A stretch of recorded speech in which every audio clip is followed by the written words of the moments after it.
بسم الله الرحمن الرحيم، والصلاة والسلام على خاتم الأنبياء وسيد المرسلين سيدنا محمد وعلى آله وصحبه والتابعين ومن تبعهم بإحسان إلى يوم الدين، وعنا معهم وفيهم بمنك وكرمك يا أكرم الأكرمين.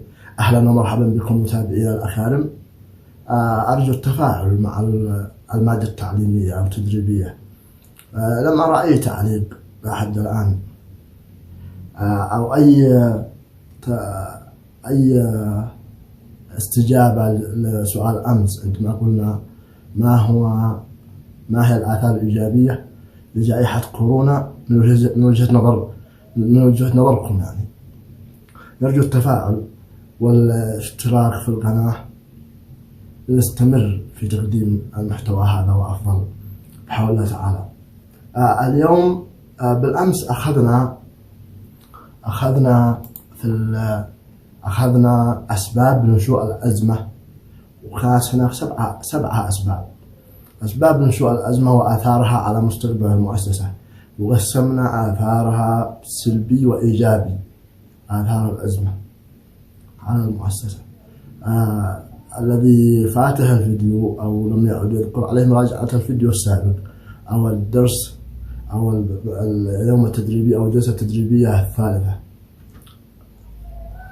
اليوم في الجلسة التدريبية الرابعة سنأخذ مفاهيم. اليوم في اليوم التدريبية الرابع ضمن دورة الإدارة الإعلامية الأزمات. الجلسة التدريبية عنوانها مفاهيم مرتبطة بالأزمة. مفاهيم مرتبطة بالأزمة. هذا المفاهيم هناك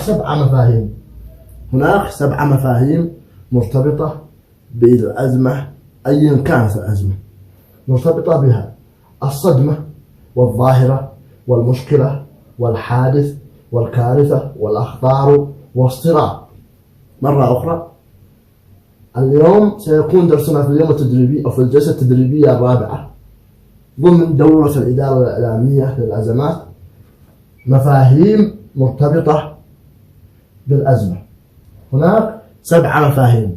المفهوم الأول هو الصدمة مرتبط بالأزمة، والظاهرة والمشكلة والحادث والكارثة والأخطار والصراع. سنأتي للتعرف على كل مفهوم من هذه المفاهيم المرتبطة بالأزمة كلا على حدة. في البداية، كثيرا ما نتعامل في حياتنا اليومية مع مصطلحات وكلمات لها علاقة بالأزمة، وقد نظن أنها مرادفات لها. سنتطرق في هذه الجلسة التدريبية الرابعة ضمن دورة المفاهيم ضمن دورة الإدارة الإعلامية للأزمات، وستتبين مدى قربها لبعض هذه المفاهيم، وسنتبين لنا مدى قربها أو بعدها من الأزمة. الصدمة، هناك فرق شاسع بين هذه المفاهيم، مختلفة المفاهيم مثل ما وضحنا 7 مفاهيم مختلفة. في البداية نريد تعريف الصدمة. المفهوم الأول المرتبط بالأزمة الصدمة شعور مفاجئ حاد يجمع بين الغضب والذهول والخوف، ناتج عن حادث غير متوقع، وعادة ما يكون الإحساس بها سريعا وطارئا ويزول بسرعة، وهو المطلوب.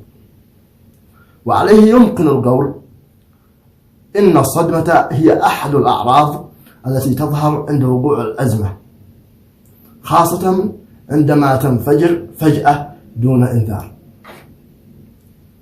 إذن فمن الضروري استيعاب التأثير الأولي للصدمة بأسرع وقت ممكن حتى نتعرف على سببها الجوهري، وهو من هذه الزاوية يخالف التعامل مع الأزمة الذي يتركز في مواجهة جوهرها مباشرة.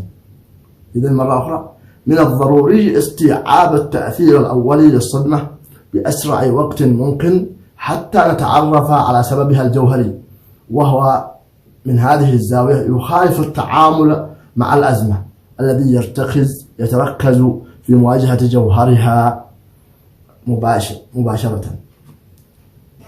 المفهوم الثاني الظاهرة. المفهوم الثاني من المفاهيم المرتبطة بالأزمة الظاهرة. سنتعرف على مفهوم الظاهرة وما هي.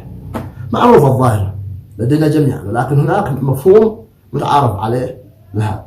الظاهرة هي حدث استثنائي لا يمكن تجاهله وقد يتسبب تفاقمه واتساعه في تحوله إلى مشكلة ثم إلى أزمة. الظاهرة حدث استثنائي. شوف، قسم حدث استثنائي لا يمكن تجاهله وقد يتسبب تفاقمه واتساعه في تحوله إلى مشكلة ثم إلى أزمة. فظاهرة السرعة مثال، هنا مثال. فظاهرة السرعة في قيادة السيارات والمركبات هي ظاهرة تسمى ظاهرة. فظاهرة السرعة في قيادة السيارات على الطريق ببعض الدول هي المسبب الرئيسي لحوادث السير، وهي مشكلة تواجهها هذه الدول. هذا الظاهرة، مثال على ظاهرة. المفهوم الثالث من المفاهيم المرتبطة بالأزمة هو المشكلة. المشكلة مرحلة تأتي قبل الأزمة. شوف، في البداية الصدمة هو شعور مفاجئ، شعور حاد يجب هو شعور. الظاهرة هي حدث استثنائي في البداية مع تعريف الظاهرة بأنه حدث استثنائي لا يمكن تجاهله ويتسبب إلى ماذا؟ إلى مشكلة ثم إلى أزمة. إذن المشكلة ما هي؟ المشكلة هي مرحلة تأتي قبل الأزمة، وعادة ما تكون المتسبب في حدوثها إذا اتخذت مسارا معقدا، وعادة ما تكون المشكلة هي المتسبب في ظهور الأزمة إذا ما اتخذت المشكلة مسارا معقدا. والعلاقة بين المشكلة والأزمة وثيقة. العلاقة بين الأزمة والمشكلة وثيقة، بينهم مترابط لأنهم قريبين من بعض. وهي حقيقة الأمر فإن الأزمات هي مشكلات جوهرية وقوية وحادة، لأنها مرحلة. لماذا تعريفها؟ لأنها مرحلة قبل الأزمة. ومن أوضح الأمثلة على العلاقة بين المشكلة والأزمة ما حدث في بولندا مطلع ثمانينيات القرن الماضي، حيث أدت مشكلة اضطرابات عمال الموانئ إلى أزمة عنيفة واجهت النظام الشيوعي، وأدت إلى انهياره عام 1989. وكانت هذه الأزمة مقدمة لتغيير شامل شهدته دول الكتلة الشرقية آنذاك. الآن ننتقل إلى المفهوم الرابع ومن المفاهيم المرتبطة بالأزمة، وهو الحادث. ما مفهوم الحادث؟ الحادث هو حدث غير مقصود، ولذا يسمى حادث. هناك في قانون الجنايات يقال حادث ويقولون عمل مقصود. فإذا كان حادث هو بيأتي على سبيل المثال كالحوادث السيارات وقتل العمد، هذا يسمى حوادث. لكن إذا كان الأمر متعمد فنقول قتل. يختلف الموضوع بين المقصود والحادث، وتسمى جريمة حينها. الحاجة المقصودة، الشيء المقصود بيسمى جريمة، بينما الحادث يسمى خطأ. الحادث حدث غير مقصود يقع أثناء سير العمل اليومي. ركز، الحادث حدث غير مقصود يقع أثناء سير العمل اليومي، لا يتسم بالاستمرارية الحادث، ولا يكون له امتداد جوهري وتختفي آثاره مع اختفاء نتائج الحدث وتداعياته، لكي يحتمل يحتمل أن يتحول الحادث، لكن من الممكن أن يتحول الحادث إلى أزمة. متى يتحول الحادث إلى أزمة؟ إذا لم تتمكن من السيطرة عليه بسرعة في الوقت المناسب. إذن متى يتحول الحادث إلى أزمة؟ عندما لا نسيطر عليه في الوقت المناسب، عندما لا نسيطر على الحادث من أن يتفاقم في الوقت المناسب، حينها يتحول إلى أزمة. ولنطرح مثال على حادث. في عام 1984 أدى حادث تسرب مواد سامة من مصنع يونيون كاربايد في مدينة بوبال الهندية إلى وفاة الآلاف. شوف، هذا حادث مش متعمد حتى نقول جريمة، نتيجة الاختناق بهذه الغازات السامة. وقد واجهت الشركة المالكة للمصنع والمدينة التي وقع فيها الحادث أزمة كبيرة. تحول من حادث إلى أزمة كبيرة امتدت لسنوات. هنا مثال حين تحول الحادث إلى أزمة. في البداية حادث تسرب غاز أو مواد سامة من مصنع هذا، تفاقم التسرب هذا ولا تم السيطرة عليه، أدى إلى وفاة آلاف نتيجة الاختناق، فتحول الموضوع إلى أزمة. نأتي إلى المفهوم الرابع من المفاهيم المرتبطة بالأزمة، الكارثة. ما مفهوم الكارثة؟ الكارثة حدث مفاجئ مرة أخرى يصيب الأفراد وممتلكاتهم. الكارثة حدث مفاجئ يصيب الأفراد وممتلكاتهم ويربك حياتهم اليومية، ويسبب دمارا واسعا ومعاناة عميقة، وتنجم عنه أضرار فادحة وخسائر كبيرة في الممتلكات والأرواح. مرة أخرى، الكارثة حدث مفاجئ يصيب الأفراد وممتلكاتهم ويربك حياتهم اليومية، ويسبب دمارا واسعا ومعاناة عميقة، وتنجم عنه أضرار فادحة وخسائر كبيرة في الممتلكات والأرواح. هذه الكارثة.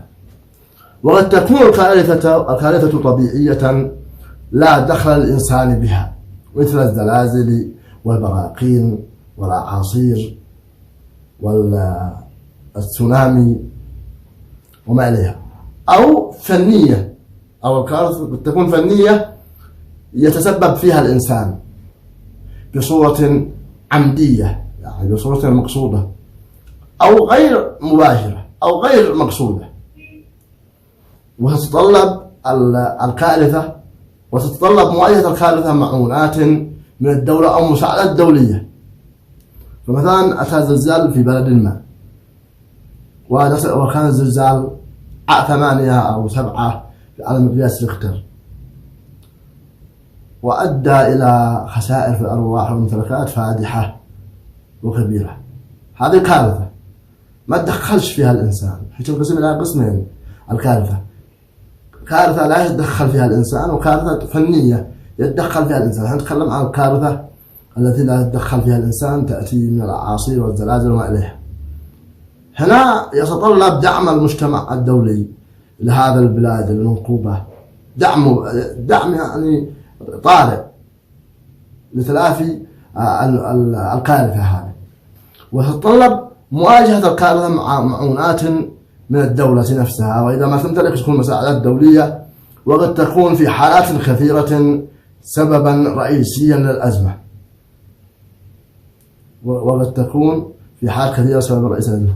مثال على ذلك أن كارثة الزلازل قد تؤدي إلى أزمات كثيرة.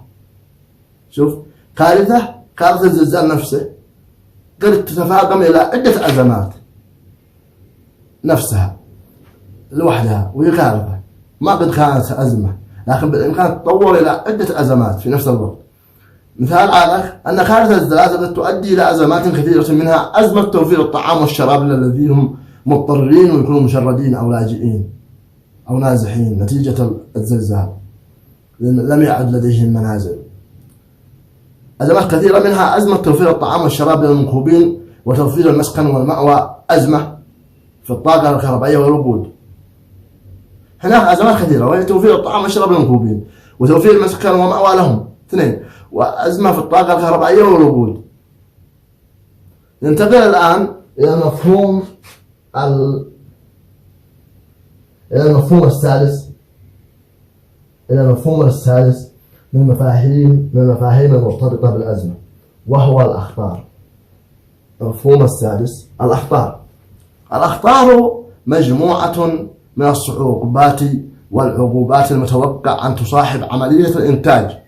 ما هي الأخطار؟ هي مجموعة من الصعوبات والمعوقات التي تصاحب عملية الإنتاج في أي مؤسسة، وهي جزء من بيئة العمل.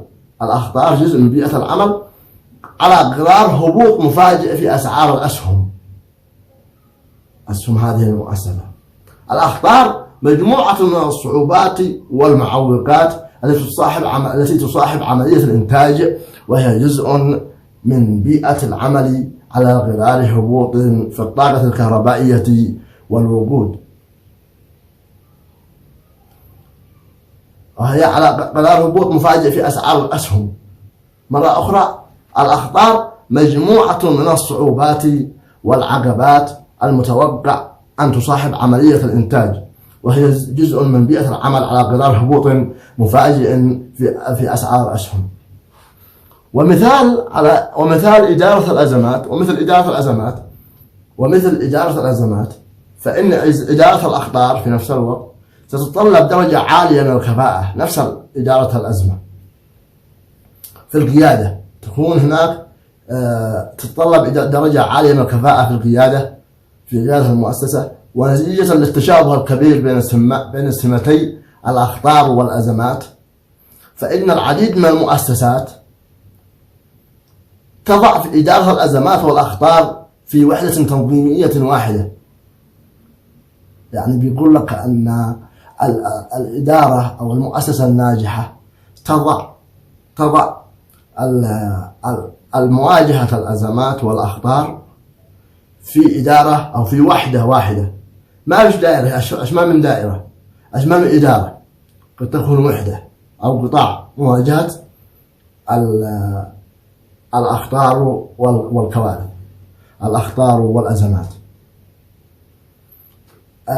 نأتي إلى المفهوم السابع، الصراع. المفهوم السابع من المفاهيم المرتبطة بالأزمة. ما معنى الصراع؟ الصراع يقترب مفهوم الصراع من مفهوم الأزمة. الصراع يقترب مفهومه من مفهوم الأزمة، إلا أن الصراع ربما لا يكون حادا أو شديد التأثير. تعريف بسيط: الصراع يقترب من مفهوم الأزمة، لكنه لا يمكن أن يكون حادا أو شديد التأثير. كما أن أبعاد الصراع واتجاهاته وأهدافه قد تكون معروفة بعكس الأزمة. الصراع أسبابه، اتجاهاته وأهدافه قد تكون معروفة بعكس الأزمة التي تمتاز بصعوبة التنبؤ بأبعادها واتجاهاتها. هنا فرق بين الصراع والأزمة. الصراع يمكن التنبؤ باتجاهاته ومساراته، بينما الأزمة لا يمكن التنبؤ بأبعادها واتجاهاتها. ينشأ الصراع عادة بسبب تعارض الأهداف والمصالح بين الفرقاء. ركز: ينشأ الصراع عادة عندما يكون هناك مختلفين في قيادة المؤسسة، يكون هناك اختلاف، يحصل صراع. هذا نسميه صراع بسبب تعارض الأهداف. كل قائد من قيادة المؤسسة يريد أن يقدم خطة تنفيذية أو خطة عامة حسب أهداف يراها، أو تطويرية، أهداف تطويرية حسب ما يراها هو، بينما الآخر يريدها بأهداف أخرى. فتختلف الأهداف هنا، والاتجاهات والمصالح بين الفرقاء. والفرق الجوهري بين المفهومين أن الصراع أضعف من الأزمة شدة. الصراع أضعف من الأزمة شدة وأقل تأثيرا، ويتسم الصراع بطول المدة غالبا لا يتفق الفرقاء، بسهولة، فيمتد الصراع فيستمر. ويتسم الصراع بطول المدة غالبا حيث يمتد سنوات عديدة بين المنظمات والدول والمؤسسات. أما الأزمة فإنها تنتهي بسرعة تاركة وراءها مجموعة من النتائج والعواقب. وهنا أشير إلى فكرة إنشاء مراكز متخصصة ضمن المؤسسات لإدارة الأزمات والأخطار والكوارث والصراعات. قد انتشرت، وهذه المراكز قد انتشرت في العقدين الآخرين في العديد من الدول والمؤسسات ضمن استراتيجية شاملة في التعامل مع هذه المفاهيم والحد من آثارها.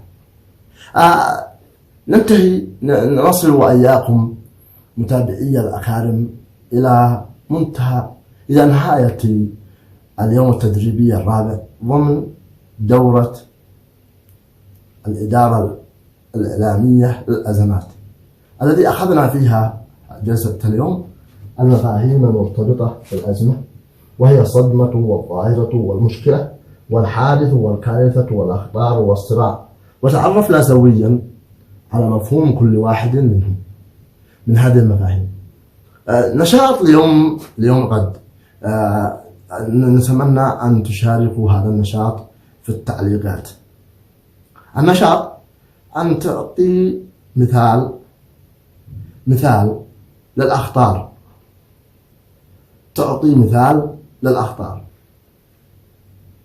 من تعريفها الذي أخذناها اليوم، وهو مجموعة من الصعوبات والعقبات المتوقع أن تصاحب عملية الإنتاج، وهي جزء من بيئة العمل على غرار هبوط مفاجئ في أسعار الأسهم. أنا أريد من المتابعين أن يعطونا والمتدربين والذين يحبون الاطلاع والبحث والمتابعة والمعرفة كل جديد، فالحياة جديدة متجددة. أنا أدرب اليوم وأتعلم في نفس الوقت. ما لا حد يستغني من التعلم أو من الاطلاع أو من المتابعة أو من المعرفة الجديدة. لذلك النشاط سيكون، زودونا في التعليقات بهذا النشاط مجموعة مثال على الأخطار مفهوم مفاهيم الأزمة. أريد مثال على الأخطار. نصل وإياكم إلى ختام هذه الجلسة الرابعة ضمن الإدارة الإعلامية للأزمة. نستودعكم الله الذي لا تضيع ودائعه، والسلام عليكم ورحمة الله تعالى وبركاته.